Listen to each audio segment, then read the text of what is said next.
प्रेमानंद महाराज जी के एक प्रवचन में उन्होंने ऐसा बोल दिया जिसमें अब विवाद उठ रहा है, और मुझे ये नहीं समझ में आ रहा है कौन है ऐसे लोग जो इस तरह का विवाद उठा रहे हैं।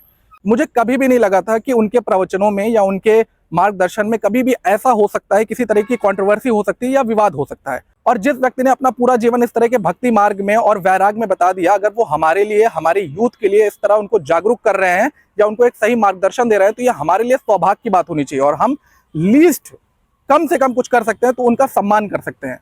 थोड़ी सी तबीयत खराब हो जाती है लोगों की और उनसे काम नहीं होता, और जिस व्यक्ति की दोनों किडनी फेल हो रखी हैं, अगर वो हमारे लिए इस तरह का प्रवचन दे रहे हैं, हमें एक सही मार्गदर्शन दे रहे हैं, तो हमें तो उनका सम्मान करना चाहिए ना। और कुछ लोग का कहना है कि भाई वो तो स्कूल नहीं गए हैं, उनके पास डिग्री नहीं। तो आपके पास डिग्री, आप कौन सा महान काम कर लिए?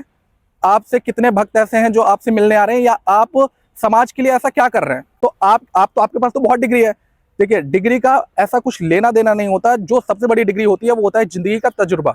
और बहुत लोग को ऐसा लगता है कि भाई लिव इन रिलेशनशिप सही है, मल्टीपल अफेयर सही है, तो क्यों आप अपने पेरेंट्स को अपने इंस्टाग्राम से हाइड करते हो? क्यों आप जब इस तरह का स्टेटस लगाते हो या स्टोरी लगाते हो तो अपने पेरेंट्स को हाइड कर देते हो, अपने रिलेटिव्स को हाइड कर देते हो? तो कुछ तो गलत है ना।